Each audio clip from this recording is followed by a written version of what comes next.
As you'll notice, do not mess this up. As you'll notice on some, I'm only coming on this show one time. You got me one time.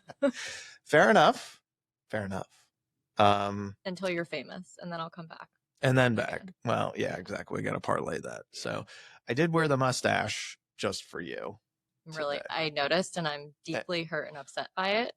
But we'll talk about that later. It's not my best look. No. Really giving me a Napoleon Dynamite. Truly yeah, it's Napoleon or his brother Kip. Like, seriously. So got to get rid of that. What does Emily think? Not a fan, if we're being honest. Cannot stand it. I know I liked Emily from the beginning. You're questionable. Emily's great. I can't argue that. Separately from this, I'll do like a little intro and stuff like that. But yeah, we'll just get into it. Honestly, it's just a free-flowing conversation, and I'll figure out best spot to like pick it up on. But you've come. I had to coax you into coming here. You did not want to. No. For months, you've been avoiding me. I don't like my voice on camera. I can't listen to myself talk. Well, nor can I. Yeah. But which makes this part challenging because it's kind of my job now. Or at least one part of the job. But it's easy. Podcasting stuff is fun. Let's talk you. Oh. It's why we're here. I like origin stories. I like prequels. I like learning backstories. So start from the beginning, from the top, as one of my buddies would always say. From the top. From the top. Do it from the top. From birth to today. From birth to today. Start. Tell me what you want. Give it birth. Where were you born? How much time do we have? Where were you born? I was born in Catonsville, Maryland. So born and raised. Oh, dang, girl. Okay. Yeah. You didn't know that, did you? No, big Flacco girl. When I was 2, my parents bought a new house and moved to Howard County. Okay. So grew up, born, raised in Howard County. HoCo for life. HoCo for life. Let's go. And I didn't leave until I went to college. Okay. I went to Virginia Tech. And then after Virginia Tech, I moved right back home because that's what we do in Maryland. We don't leave. We come back. True. And then I met Drew, my husband, and he made me move to San Diego, and it was pretty amazing. So those are my locations so far. Now to Maryland because we always come back. Right. Well, you're coming back. Tell me, let's go to tech for a minute. Oh gosh. All right. Tell me what drew you to tech. Oh, that's a great question. So when I was a junior in high school, I applied to 15 different schools. Okay. I didn't know what I wanted to do. Who actually knows what they want to do when they're... This is a question that comes up a lot. 17 and 18 years old, correct. Right? It's like, why do we have to make this huge life decision when we're so young? With very little guidance, honestly, unless you play a sport. But I wasn't a D1 athlete like you. But even then, though, you play a sport and it's like, you can't always... I know for me personally, I couldn't do what I wanted to do. I wanted to do something in architecture and they were like, bro, you can do that, but you're not going to be on the team. So, I was like, really? Fuck. Yeah. I thought about architecture. I thought about engineering, but if it doesn't line up with the practice schedules and you're not all world, which guilty was not amazing. They're like, no, you can pick a different major if you want. So I just, I'm always curious. Well, were you business school? I tried for the business school and honestly did not do well on the finance or accounting classes. And so they were like, we don't really think you're cut out for the business school. And I said, you know what? You're probably right. Right. Here you are helping people with the biggest financial decision of their life. Well, it's funny how things work. Listen, there's a lot of millionaire, billionaire gurus out there that didn't even graduate high school. So, this is true. It doesn't really matter where you're at on your journey, but it does matter how productive you are. Well, like you, I wanted to go to the engineering school for a while at Tech. Really? Which is part of the reason, back to your original question, that I chose Tech. I got into somewhere around 10 colleges, and James Madison was my number one. Humble brag. I mean, I only had nothing else to do but study in high school. True. So, right. No boys at all. Nope. Totally studying. Yep. And I was down to 2. I was down to James Madison and Virginia Tech, and James Madison was my top choice. Okay. And then I went to visit both and spent a weekend at both. And I realized how amazing sports were at Virginia Tech. Oh, yeah. And I went to a football game and I couldn't unsee what I saw. Enter Sandman sold me completely. So to answer that question, in 18-year-old Nikki's mind, it was going to be a better time. No doubt. It really wasn't. I didn't know what I wanted to do yet. I didn't know what my major was ultimately going to be. So I chose Virginia Tech, and no regrets. It was such a great 4 years, and Blacksburg is amazing. Who was on the team when you were there? Because that was like during the pretty good damn stretch. We were number 2 in the nation at the time. I can't remember who number 1 was now. I want to say it was Florida or maybe Florida State. Florida State. I can't remember now. But anyways, yes, we were number 2 in the nation when I went there. And we had Marcus Vick. Oh, yeah. Who was really the superstar at the time. Yeah. Until he got into a little bit of trouble and it happened. The team. And then a friend of mine, Sean Glennon, was quarterback, and he was awesome. And then we had Tyrod Taylor, who ironically Sean Glennon. Yeah. With the neck. Yeah. Oh my God.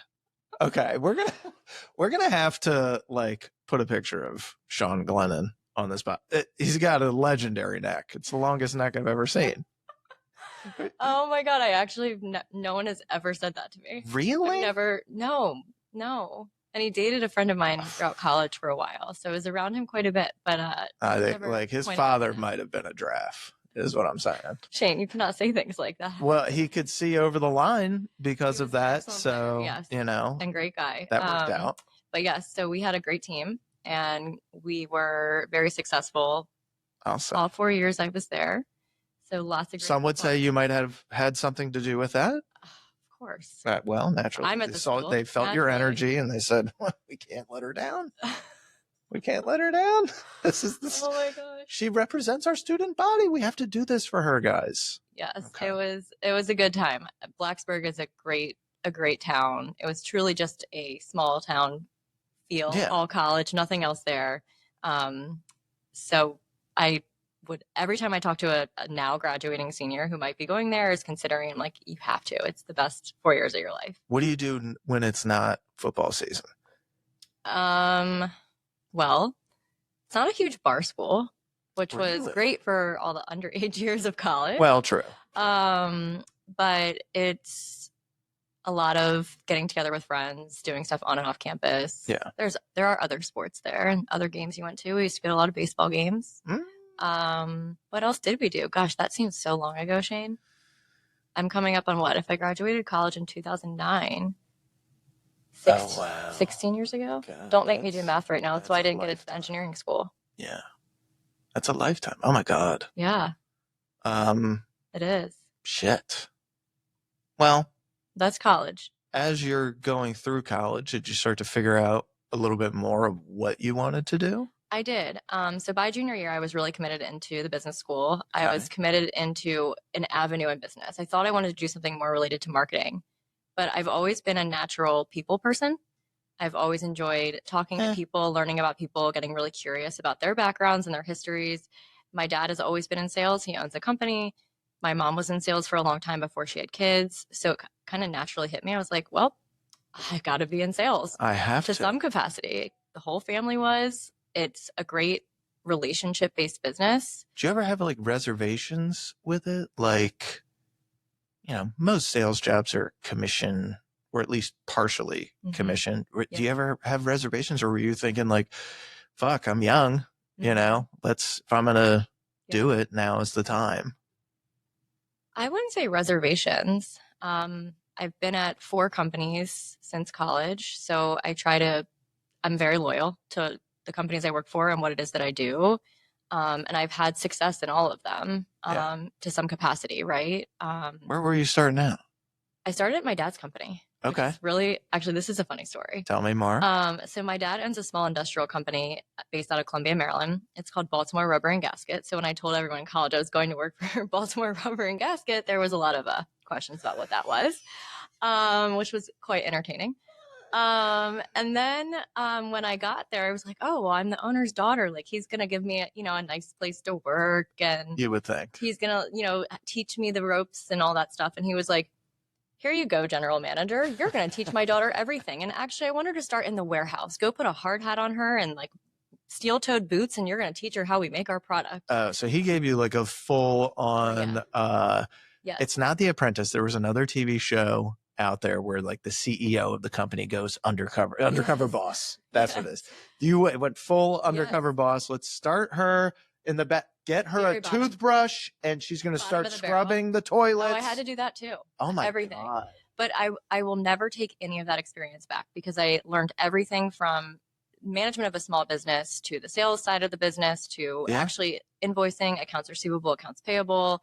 I learned how to really run a business from the ground up, which was very invaluable, thinking about all of the other jobs I've had since. I don't think I could be in this role that I'm in today if I hadn't done that role. Yeah. It taught me true grit, resilience, learning, respect. It teaches you it's fucking hard to run a business. And there's like a bunch of shit that you don't think about. And I remember my dad, for the first few months that I was working there, 5 o'clock would hit, I'd be like out the door. Yeah. And he pulled me into his office one day at like 4:30, and he's like, by the way, I want you to stay till 6 tonight. And I was like, why? He's like, because you need to learn that a business doesn't shut off at 5 p.m. And I was like, okay. I was 21 years old. Yeah. And I'm thinking, oh, I get to go to happy hour with all my friends who are working for big corporations, 9 to 5, get off, go to happy hour and have fun. And I was like, if you want to be successful, you need to stay back and you need to work hard. Yeah. And if you want people to respect you, you're going to stay here later. And I was like, no, I don't want to do that. I want to go to happy hour with my friends. Happy hour sounds, honestly, it sounds way better. I'm not going to lie. Dad. But in hindsight, I owe a lot of my business acumen and grit and drive to him, because he taught me that from the time I graduated college, which, look, I should have probably known that before college, but let's be real. We're in college, you don't spend the time to think about kids don't know. No. Yes. Unless you're, of course, playing a sport like you, where you're like the discipline in that you're getting up at 5 a.m. and going to practice versus laying in bed or deciding if you want to skip class, right? You're staying on that regimented schedule. To a degree, it's regimented, but at the same time, like, you have somebody telling you exactly what to do at all times. When you're in like real life, you don't have that.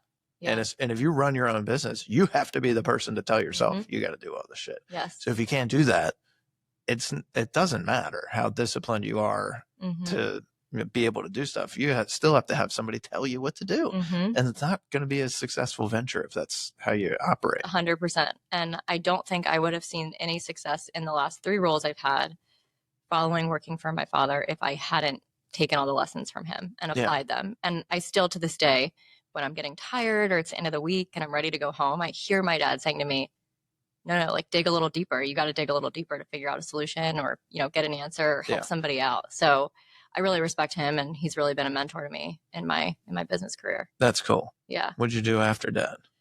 So I met Drew.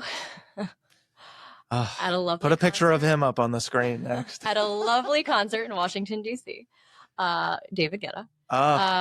Randomly, not looking or hoping or wanting to meet anybody, but we met, and the rest was history. Yep. And he was at the Naval Academy at the time. I knew nothing about military life, nothing, nor did I want to be a military spouse or in that at all. I'm somebody who really enjoys spending time with my partner and wanted my partner to be around. And I met Drew, and I truly had no idea what I was signing up for. I was like, I don't think I can do this, but we'll see where this goes. Fast forward to when he graduated, he was like, I want you to come with me. I was like, well, where are you going? He's like, I'm going to give you the choice. And he's like, I could go to Hawaii. We could go to Spain. We could go to Virginia Beach and stay close to family, or we could go to San Diego. And I was like, I've always wanted to get out. And San Diego does sound pretty dope. It sounds pretty fun, right? So 27-year-old Nikki was like, let's go to San Diego. Yep. So we, he graduated in May. In June, we packed the car. I left my dad's company, with enough notice, of course. Yeah. And I didn't know what was next. I just took a risk, total leap of faith on him, on that he was going to have my back if I didn't have a job or I ran out of money or anything crazy. We drove across the country together, which was truly one of my best memories to date as well. And then we get to California. A couple days later, I was like, okay, I got to find a job now. I got to figure out what I'm going to do out here. I don't know anybody. I think I had 1 or 2 friends that were from Maryland that I sort of knew. I wasn't super close to. Yeah. It's like, I don't have my support system out here. I don't have a career. I need to make that for myself. And so we were in a barbershop. I can't remember the name. It was like Floyd's, one of those chain shops. Oh yeah. Troy was getting a haircut down the street from our San Diego apartment a couple of days after getting there. And there was a business card on the table next to me in the waiting room that said Houzz, and it was Houzz, home remodeling app. And it was like, we're hiring, you know, and I don't even remember exactly what it said, but it caught my attention. So I picked it up and I brought it back to the apartment. I was like, I'm going to look into this company. I ended up spending that entire afternoon looking at their website, reading about the job descriptions, and I was like, I'm hooked. It looks like an amazing culture. I watched all the videos, like all the corny recruiting videos that we all have, right? Yep. I was like, I'm going to apply. Probably won't get it because I have no experience that's relevant to what they were hiring for. But at the time, they were still fairly strongly in the startup stage. Okay. And in the San Diego office after my first interview, they had probably around 30, 35 people at the time. Okay. This was in 2015. I got hired. So we moved out to San Diego in June of 2015. I was hired by mid-July, like start date mid-July. Damn. So I really was only without a job for about a month of being out there. And I worked there for 4.5 years. And from the time I started, we collectively as a team, the office grew from 35 people to almost 200 people. I was going to say, it's probably huge. Yes. Now. I don't know. I feel like they've pivoted their business model quite a bit since I was there. But what I will say is what I learned in that job is the meaning of community, because I had a community my whole life here, right? Virginia Tech was so close enough to home. I had all my great friends. I had my great friends after college. I didn't have that in San Diego. And I met my, lifelong friends at Houzz in San Diego. I met the people who went through getting married, getting engaged, having their first babies. And I still, to this day, we will randomly message each other and be like, hey, remember that time, this happened? And so I really credit a lot of the community I built in San Diego to finding that business card and that barbershop. And it also took me to the next trajectory of my career. So leaving a small mom and pop business and then going into a big startup, fast hyper growth company was a whole different environment. So it was a lot of adjusting in that regard. But once I got myself into a good groove there, I realized technology was the world that I wanted to be in. Yeah. SaaS, technology. Do you like that stuff? I do. Okay. Yeah, I do. And funny enough, after maternity leave, so I was at Houzz for probably 3.5 years before going on maternity leave. And when I was on maternity leave, a couple of my friends out there went to Compass. Okay. And they were telling me how amazing the company was, how much of a disruptor. The trend that I realized that I appreciate in technology companies is the people who are disrupting this respective industries that they're a part of. Yeah. I admired Houzz because they were creating a new way for architects, home builders, interior designers to advertise and giving them a new platform and a new site for inspiration and design and a new way that they could get business. That was a pivotal time where the mobile apps were becoming important. And the two companies I worked for a company in between, which we can rewind to here in a second. But what drew me to Compass was really some of my friends that were working for Compass out there that had left Houzz and talked about how amazing it was and how it was really disrupting the world of real estate. So that drew me to applying for Compass actually the first time in San Diego. No kidding. And I did get the job out there. They decided, I think they had Were they on crack? How could they? Shane. Wow. Yeah. So I didn't get the job out there. I was pretty sad at the time. And I applied again. And then ironically, Drew and I made the decision when he got out of the Navy in 2020, we were going to move back home to Maryland. And on the drive back home, I got a phone call from a random San Diego number, and I answered, and it was the recruiter from Compass in San Diego. No kidding. Like, we actually are hiring for the role again. We're interested in interviewing you. And sorry, kiddo, I'm out. I was like, we're going back to Crab Town. Literally like in the middle of Texas somewhere. I couldn't even tell you where we are. And I was like, but if you have anybody here locally, you might want to connect me to.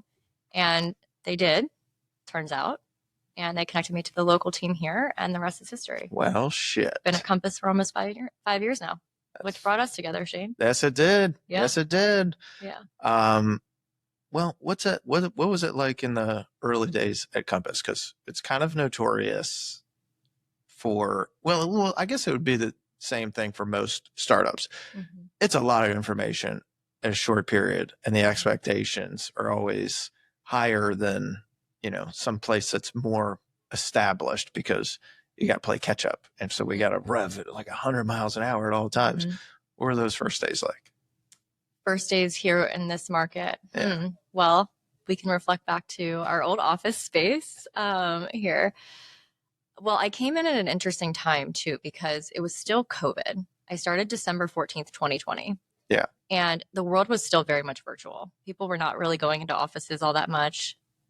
I didn't even meet any of my bosses. Totally forgotten about that. Doesn't that feel like forever ago? It really does. And that sounds like the worst way to start a job. Well, especially in this business. As you know, this is all relationships. And that's kind of hard to build a relationship when you're talking to someone on a Zoom screen. Yeah, exactly. So it was hard because we really weren't known in this market at all. Right. There was a couple of OGs here, which was awesome, inclusive of yourself, Shane, that I really got to know and helped me to start to build and understand the business.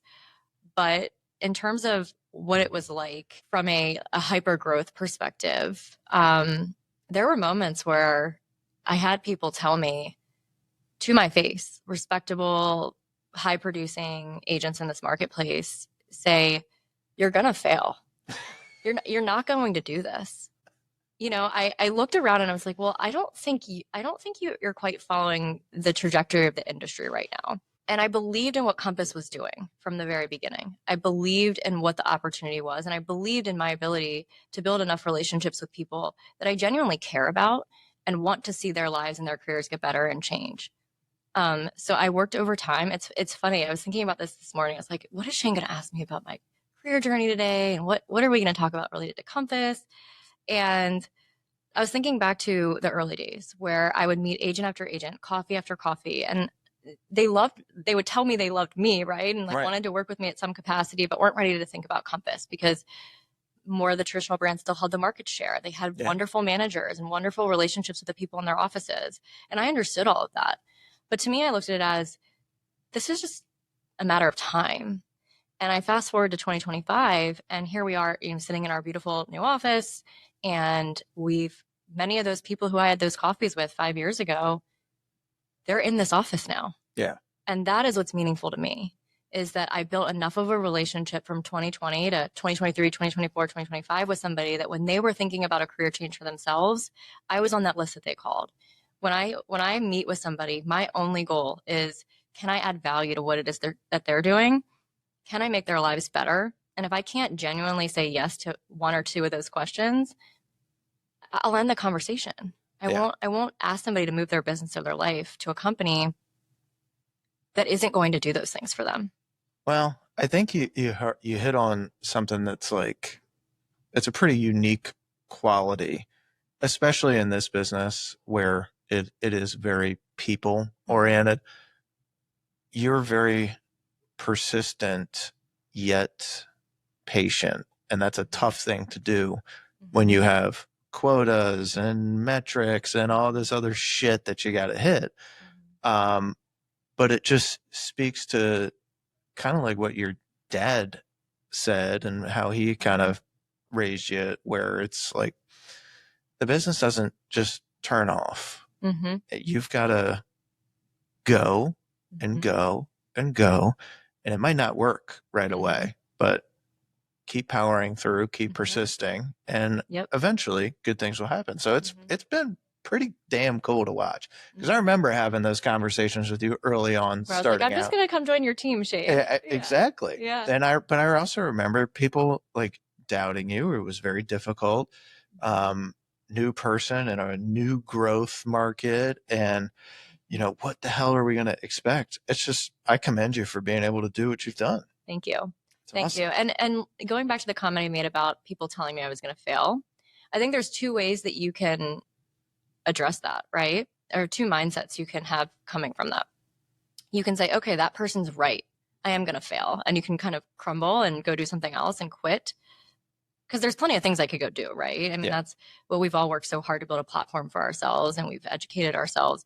But I used that moment of doubt, or moments of doubt, I should say, to motivate me. Yeah. I was like, I'm not going to fail. I don't know why you think I'm going to fail. I'm not going to fail. And I used it as motivation. I channeled the stress and the negativity into motivation and encouragement.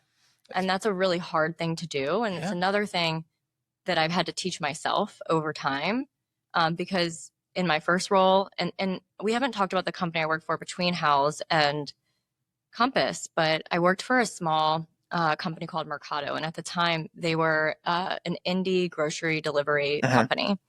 And they were trying to do what Instacart did, but for all of the mom and pop markets, grocery stores, maybe chains that were like 6 or 7 stores, not 100, not the Whole Foods, not the, the Giants, the Safeways of the world, the smaller companies that needed the ability and the infrastructure to also get competitive and offer delivery, right? Especially in 2020 and 2021, that was really important. And I worked for them for a while. They were a brand new startup. They had just raised their seed round. Amazing CEO, true visionary. I mean, he started that company because his dad and his family owned a butcher shop in New York, and that was his vision for it. That's cool. But same thing was true in that role too. I would call these grocery stores and these owners and set meetings, and they'd be like, "You guys are going to fail. You guys aren't going to do this." And and look, like, people are always going to root for failure. And bringing that full circle, I think for me in business, I've taken that as that's a reflection on you all and what you're doing and your insecurity about how you're building your business and what it is that you have to offer versus what I'm doing. So I've really learned how to take the naysayers, going back to your question about the early stages and how hard and difficult it was, into opportunity and focus it more on, I'm going to use this as motivation. Yeah. I'm not going to use this or let somebody else win. Well, I mean, I think it's obvious why Compass hired you. I hope. In addition to like the personality traits, like you're also going in, you've got a track record of going into businesses that are in need of growing and selling them on growth. And like, use our platform. We'll be able to get you what you want. And it's worked. I mean, but you've God, it's pretty fucking cool. But it's also got to be difficult transitioning from tech sales to agents. Agents notoriously difficult personalities and people. So, and you're one of the more difficult ones. That's what I'm told. No, I'm kidding. You're great. It isn't and isn't. The companies I worked for before, it was very transactional. Right. It was very much like, let's get to the finish line. Let's determine if there's mutual value. Are we signing a deal? Or are we not signing a deal? Which is very traditional sales, very transactional. The piece I missed during those years was the relationship. I always go back to that word relationship, but it's so true. What I love about the agent space is it may not happen instantly. Someone may not decide to come to Compass ever. Right. But I've built so many relationships here locally. And we talked about this in the early days too. Like, I wanted to do the right thing in this market because I'm raising my son here. I live here. This is my community. My kid's going to be on these sport fields. We go to all these restaurants, right? I want to build something that's representative of this market, and I want to build the right relationships to help me get there. And I think the element that drew me to working with agents was, you all thrive on relationships. It's the same thing you're doing with your clients, right? I mean, you're nurturing your clients. You work with a buyer who maybe doesn't actually buy for 3 years, right? And you get to know that family. You get to hang out with that family, whether you're like, is this ever going to happen or is it not?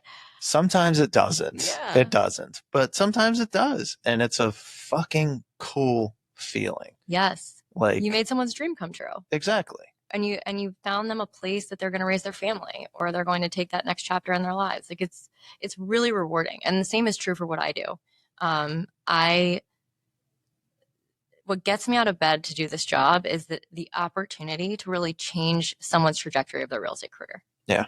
Yeah. Yeah. Well, how long do you think it takes, well, for some of your bigger acquisitions, how long do you think it takes to get those on? Does it take years of trying for the most part to convince them? And what's the pitch going into most of these agents or most of these, mega teams? It seems like there's a lot of fluidity now in brokers and where some of these top teams and stuff are going. I'm curious what the pitch is for comps. I know, but being here, but for the audience members or agents that are listening. Yeah.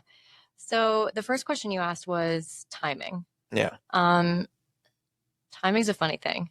I've worked with people who it took a year, right? It took a year to figure out if this was going to make sense or not. Yep. And we were in active conversations for a whole calendar year, right? And then there's people who I talked to, it wasn't the right time. They visit again, and 5 days later, they're at Compass, big teams, right? Yeah.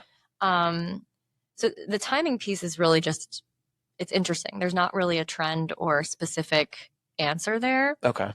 In terms of the pitch, look, it's about value and goals. When I'm across the table from a great agent like yourself, it's what do you want the next 12, 24, 36 months look like in your business? If someone says to me in that moment, I don't really care about growing, like I'm really happy with what I have, which there's nothing wrong with that, right? There's a lot of people who are in the business that are happy with what they're doing. They're doing, 5 or 6 transactions a year. They're happy that way. That's why they're in the business. Yep. There's agents who really do care about growth and teams.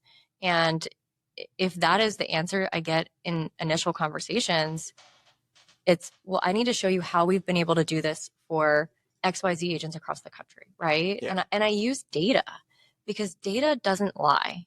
And if I can tell a story that was real for another agent, and they can pick up the phone and call any of those people, right? I mean, at any point, you all have each other's phone numbers, call them and ask about their experience. If you care about the things that you tell me in this 1, 3, 5 year plan, there's no better company that's going to suit you right now. Truly. I mean, the thing that I love about Compass, and Robert Refkin's really done an amazing job from the beginning of this company to now. Companies and their culture, they trickle down from the top, right? And what Robert's done a beautiful job in doing is marrying technology with culture. Yeah. And if you put somebody in the right environment with the right tools, what's stopping them? What's stopping them from accomplishing their goals? Now, look. Only themselves in most cases. Yes, drive and discipline. We go back to those words we talked about a little while ago. I can't get you out of bed. I tell people all the time, like, a brokerage isn't a silver bullet. I do find it interesting. There's people you meet in this business that have changed brokerages 15 times. Oh, yeah. And they're seeking something, right? And I understand why sometimes it takes a little while to find the right home. It's the same thing with a brokerage and a company.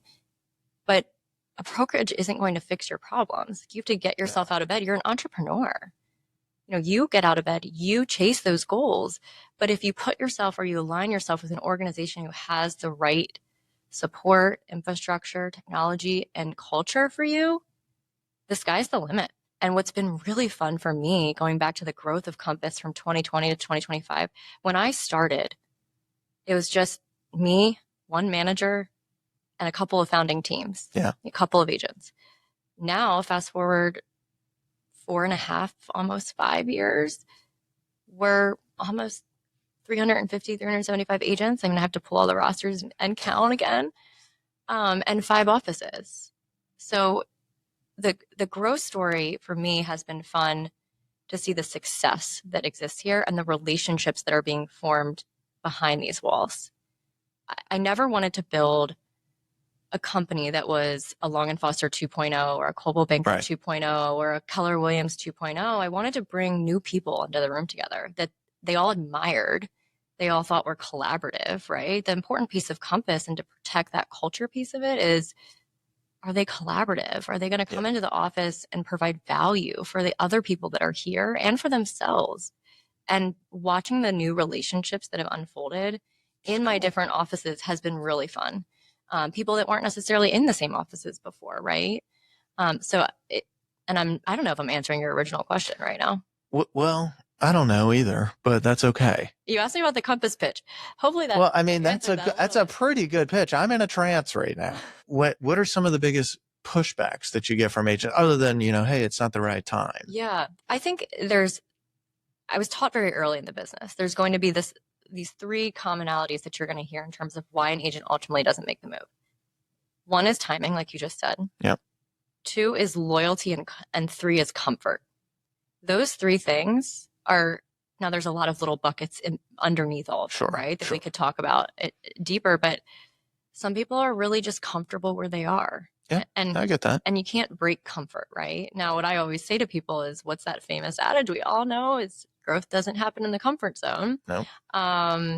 Which is why I'm doing this today, by the way. This is my growth of the week, getting on Shane's podcast. But the loyalty piece is hard. And what's been really cool to see in Annapolis specifically is there are powerhouses in this market who've built amazing offices who are at my competing firms, right? But I admire them. Yep.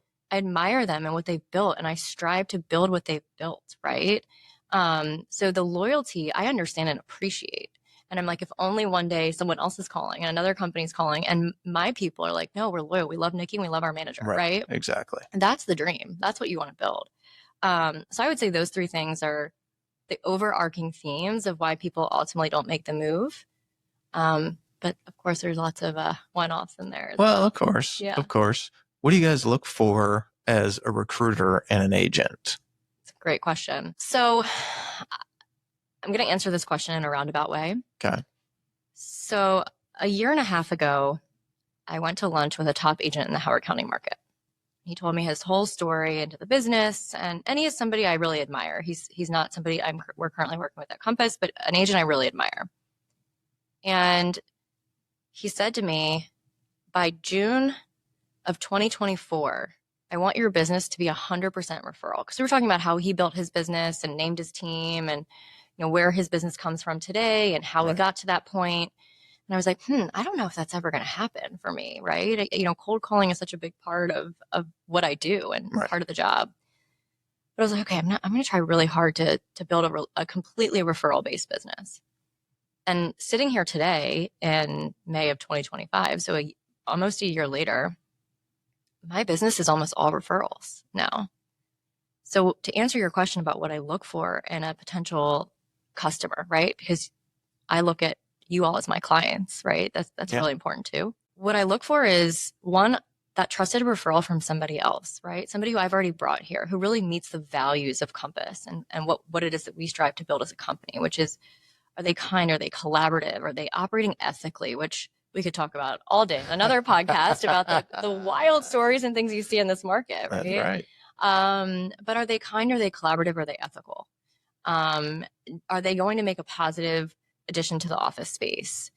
Another thing we look at as I'm thinking about where our model really fits into the industry is experience. I'm not necessarily the place for a new agent.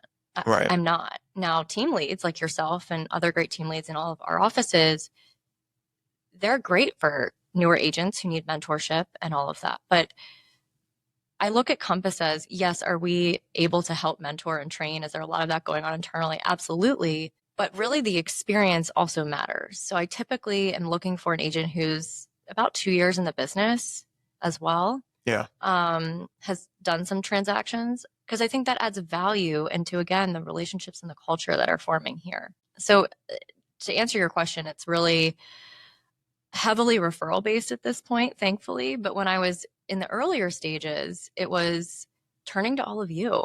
I remember coming into your office, Shane.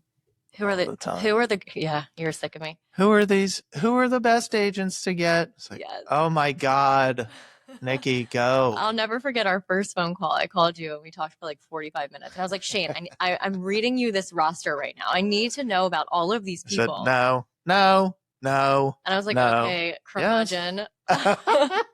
Not asking this guy again. No, you were great. Thank you. I was in a mood. But I relied on people like yourself in the beginning. I didn't know who was good in this market and who people enjoyed working with or got excited when they saw their name on the other side of a deal. I didn't know all that. So I relied on building relationships with all of you to really kickstart Who are we going to hire? Yeah. Who is on our dream roster? Well, that's a smart way to do it. Yeah.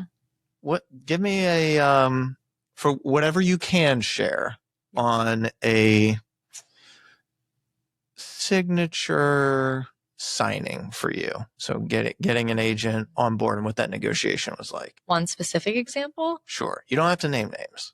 Well, I won't do that. Yeah, don't do You don't want me to do that. Don't do that.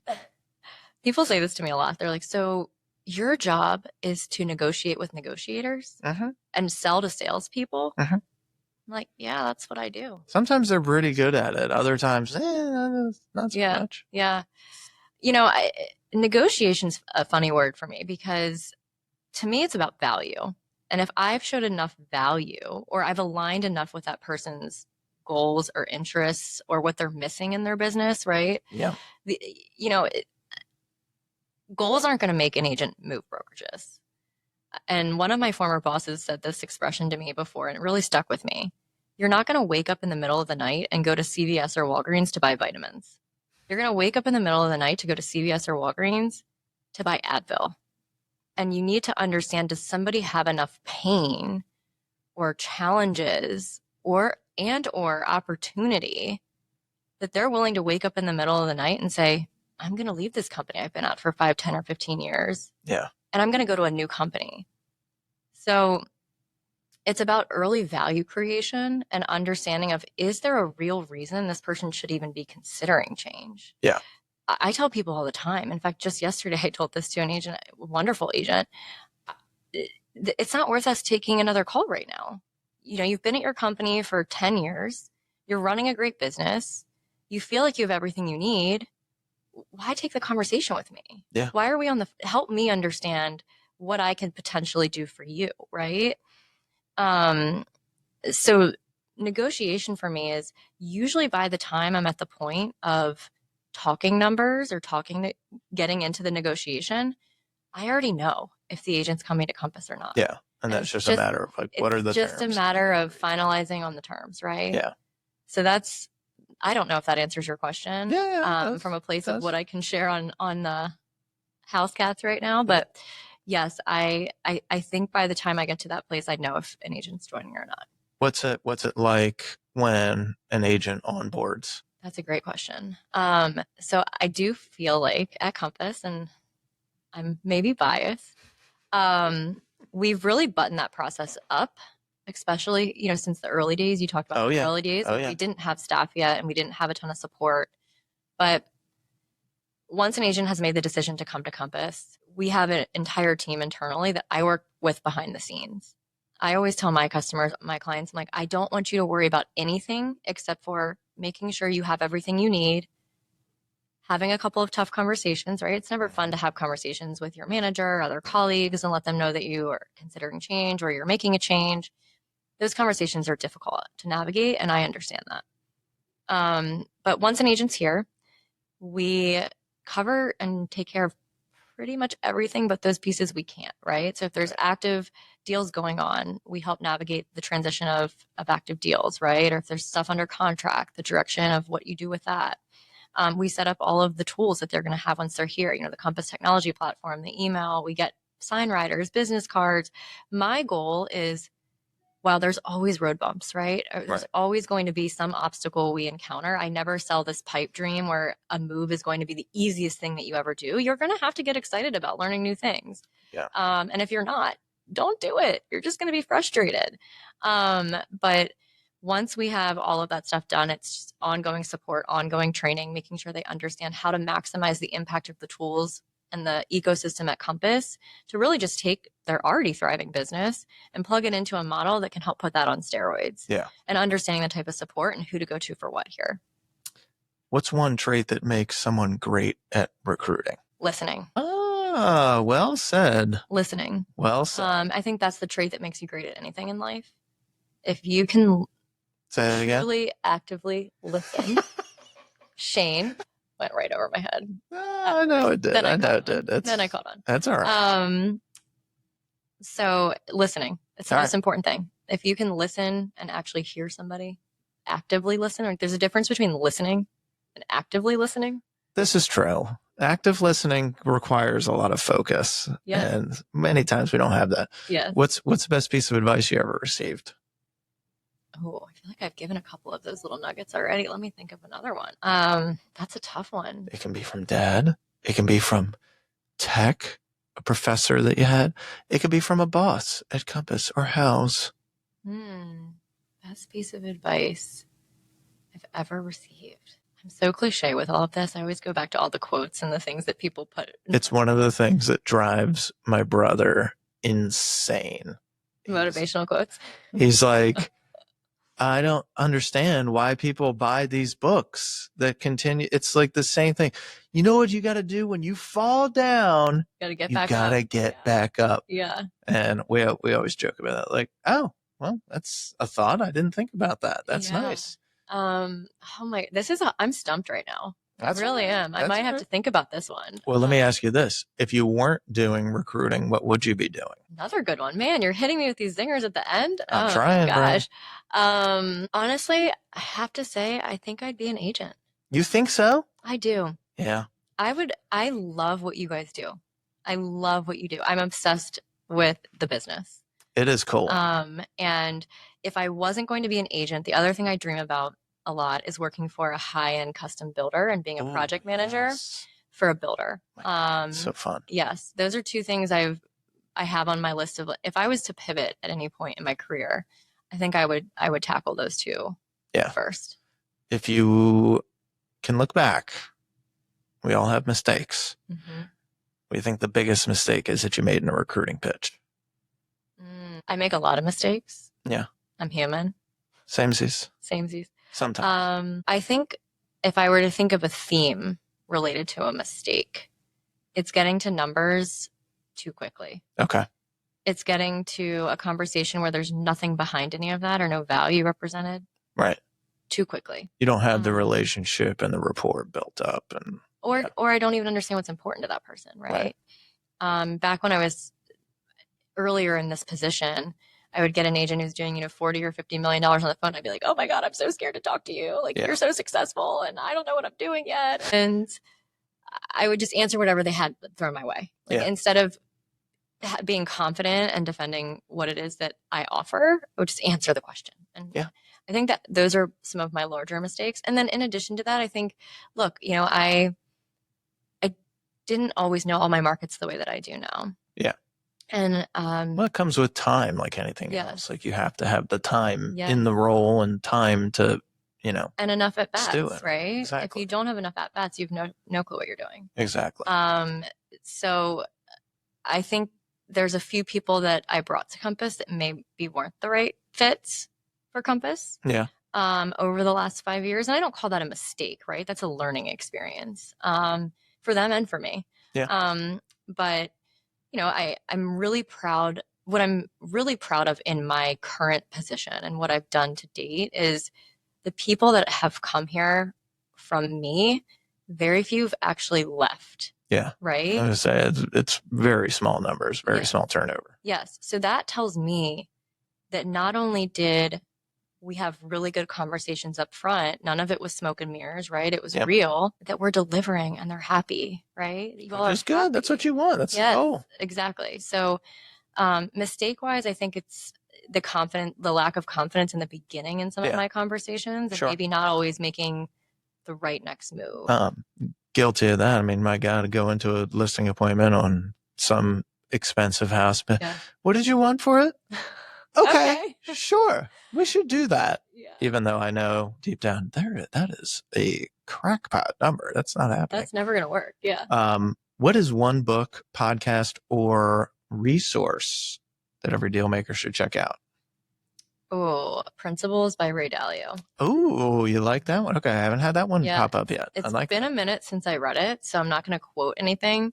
But after reading that book, it's a great life book too. It's a great business book, a great life book. I actually really respect Ray Dalio as a business person. Yeah. I follow him on LinkedIn. I read all of his messages and align with a lot of them. Not every single thing he says is Bible for me, but I align with a lot of what he shares from a business lens. So I would say Ray Dalio Principles is up there for me. Yeah, that's cool. I like that. Where can our listeners find you to connect with you? socials, website, where? Yes. Instagram, Nikki54S. LinkedIn, absolutely. My name. And you're a huge fan of photo shoots. So if anybody needs some Instagram, Pinterest type of mood board, go to Nikki's Instagram. Oh, gosh. It's incredible. And plus, you get to see little Mason and Drew. Oh, well, Drew really hates me for the photo shoots. Trying to get Drew bought in on a photo shoot is like trying to climb Mount Everest in my house. But you know, he's been a good sport. He does it, and you just got to dangle that Coors Light carrot for him. Coors do chores. Coors do chores, baby. That's it. Well, I loved having you on, so thank you for doing this. I know that I have been bothering you for quite a while about this, so I appreciate it. To our audience, if anybody found this episode valuable, my God, if I could speak, that'd be nice. Subscribe, leave a review, share it with someone who needs to hear some of these insights or wants to get involved with Nikki.